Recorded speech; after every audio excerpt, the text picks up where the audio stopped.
کہیں دیپ جلے کہیں دل۔ اس ناول کو تحریر کیا ہے کیسرا حیات نے۔ ردا سفید گھیر دار فراک، چوڑی دار پاجامے، لائٹ میک اپ اور جیولری کے ساتھ بہت خوبصورت لگ رہی تھی۔ وہ تیار ہو کر لاؤنج میں آئی تو خدیجہ بھی بہت ڈیسنٹ لگ رہی تھی۔ ماشاءاللہ، میری بیٹی تو آج پری لگ رہی ہے، خدیجہ نے مسکرا کر اس کی طرف دیکھتے ہوئے کہا تو ردا دھیمے سے مسکرائی، پھر یکدم سنجیدہ ہو گئی۔ شمیلہ بھی اپنے کمرے سے تیار ہو کر باہر نکلی اور لاؤنج میں آتے ہوئے دونوں کی باتیں سننے لگی۔ کیا بات ہے؟ تم چہرے سے کچھ اداس لگ رہی ہو، خدیجہ نے چونک کر پوچھا۔ نہیں مما، ایسی کوئی بات نہیں، ردا نے ہڑبڑا کر کہا تو شمیلہ معنی خیز انداز میں متجسس ہو کر آنکھیں گھمانے لگی۔ تمہارے چہرے پر چھائی اداسی مجھے کچھ اور ہی بتا رہی ہے۔ کیا بات ہے؟ خدیجہ نے ردا کے قریب آ کر بغور اسے دیکھتے ہوئے پوچھا۔ نہیں مما، ایسی کوئی بات نہیں، ردا زبردستی مسکراتے ہوئے بولی۔ بھائی آپ لوگ تیار ہیں نا؟ فہم نے اندر آتے ہوئے جلدی سے پوچھا۔ وہ تیار ہو کر گاڑی نکالنے باہر گیا تھا۔ واو، آج تو میری سویٹ ڈال فیری لگ رہی ہے، فہم نے انتہائی خوشی سے مسکراتے ہوئے کہا اور اسے اپنے ساتھ لگا کر اس کی پیشانی چومنے لگا تو شمیلہ جلدی سے لاؤنج میں داخل ہو گئی۔ بھائی آج تو سب بہت زبردست لگ رہے ہیں، لیکن میری ڈال تو سب سے پیاری لگ رہی ہے، فہم نے ردا کی طرف دیکھ کر کہا۔ ہاں، اس کا ڈریس بہت اچھا ہے نا، شمیلہ نے زبردستی مسکراتے ہوئے کہا۔ ڈریس نہیں، میری ڈال زیادہ کیوٹ ہے، فہم مسکراتے ہوئے بولا۔ اب چلو بھی، دیر ہو رہی ہے، خدیجہ نے جلدی سے کہا تو سب باہر نکل گئے۔ ردا، شمیلہ اور خدیجہ شادی ہال میں سجی چیئرز پر بیٹھی ادھر ادھر لوگوں کو دیکھ رہی تھیں۔ فہم خاور اور دوسرے دوستوں کے ساتھ بزی تھا۔ خاور کی فیملی میں سے کوئی بھی ان کے پاس نہیں آیا تھا اور شمیلہ کو اس بات پر بہت غصہ آ رہا تھا۔ وہ منہ پھلائے کبھی موبائل نکال کر چیک کرنے لگتی تو کبھی اسے آف کر کے ادھر ادھر دیکھنے لگتی۔ اس کا موڈ خاصا آف ہو رہا تھا۔ یہ اچھی شادی ہے جس میں میزبان مہمانوں کو ڈھنگ سے پوچھ بھی نہیں رہے۔ ہم لوگ جب سے آئے ہیں کوئی ایک بھی ہمارے پاس نہیں آیا، شمیلہ نے شکایتی لہجے میں خدیجہ سے کہا۔ بیٹا، شادی بیاہ میں ایسے ہی ہوتا ہے، اور خاص طور پر لڑکی کی شادی پر گھر والوں کو ہوش ہی نہیں ہوتا۔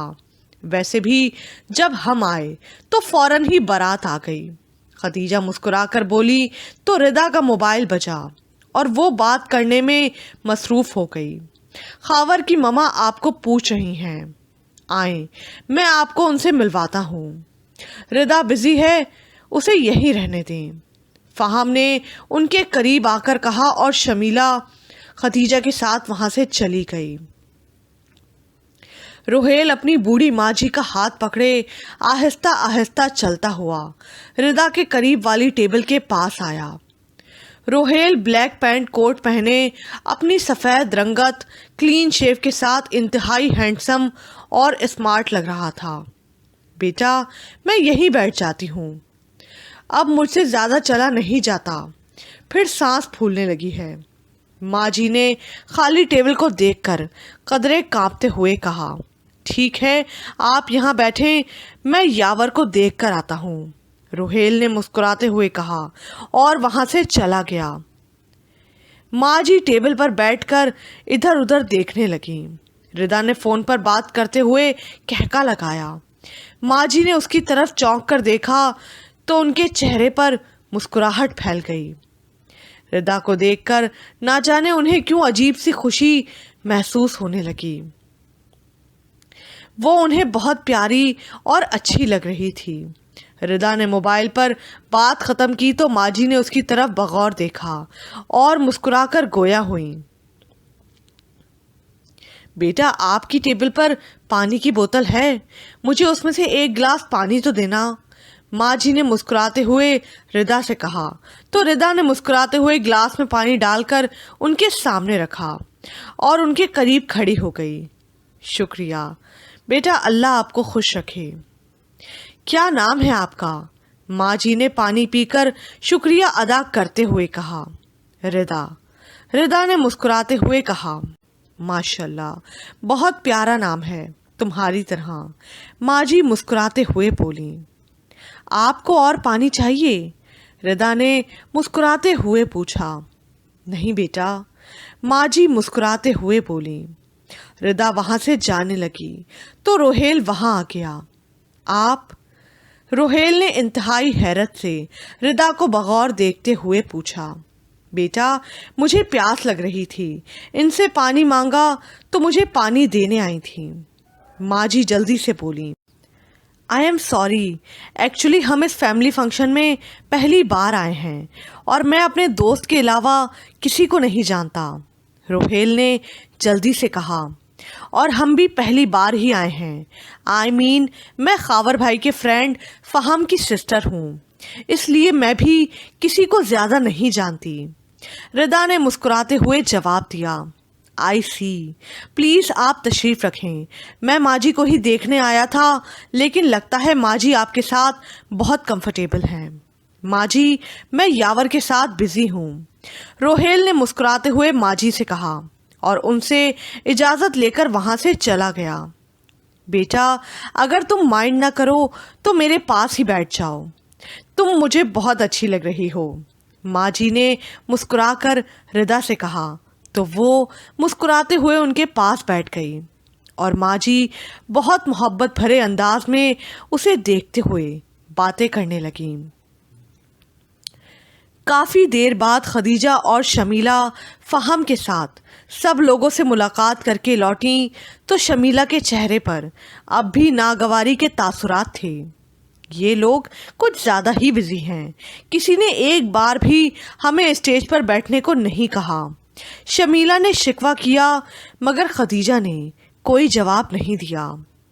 وہ دونوں چلتی ہوئی اپنی ٹیبل پر آئیں تو ردا کو کسی عورت کے ساتھ بیٹھے دیکھ کر چونکیں۔ یہ میری ماما اور بھابھی ہیں۔ ردا نے ماں جی سے ان کا تعارف کروایا۔ آپ کی بیٹی بہت اچھی اور پیاری ہے، ماں جی نے خدیجہ کی طرف دیکھ کر کہا۔ اتنے میں روہیل بھی ان کے پاس آ گیا۔ یہ میرا بیٹا روہیل ہے، ماں جی نے اس کا تعارف کراتے ہوئے کہا تو فہم نے بھی اس کے قریب آ کر ہاتھ ملایا۔ میں یاور کا فرینڈ ہوں، روہیل نے مسکرا کر کہا، اور میں فہم، یاور کے بڑے بھائی خاور کا فرینڈ، فہم نے مسکراتے ہوئے کہا۔ پھر تو حسن اتفاق کہیے کہ دونوں بھائیوں کے فرینڈز آپس میں مل رہے ہیں، روہیل نے مسکراتے ہوئے کہا۔ نائس ٹو میٹ یو، فہم نے مسکراتے ہوئے کہا تو روہیل نے بھی مسکراتے ہوئے سر ہلایا۔ اللہ آپ کی بیٹی کا نصیب اتنا ہی اچھا کرے جتنی اچھی وہ خود ہے، ماں جی نے خدیجہ کی طرف دیکھتے ہوئے کہا۔ آمین، خدیجہ مسکراتے ہوئے بولی تو شمیلہ نے بھی زبردستی مسکرا کر ان کی طرف دیکھا اور سب ایک دوسرے کے ساتھ باتوں میں مصروف ہو گئے۔ رات کافی زیادہ گزر چکی تھی اور بہت دیر سے رخصتی ہوئی۔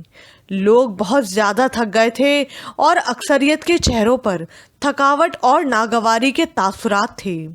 ماں جی کا تھکاوٹ سے برا حال ہو رہا تھا، مگر روہیل دوست کی محبت میں مجبوراً انہیں بار بار بیٹھنے کو کہہ رہا تھا۔ جیسے ہی رخصتی ہوئی وہ ماں جی کو لے کر فوراً گھر آ گیا۔ وہ بری طرح تھک چکی تھیں۔ روہیل انہیں ان کے کمرے میں لے گیا۔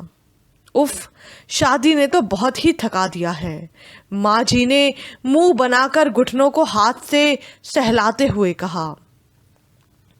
ماں جی آپ گھر سے باہر نہیں جاتی نا، اس لیے بہت تھک جاتی ہیں، روہیل نے مسکراتے ہوئے ان کے کندھے دباتے ہوئے کہا۔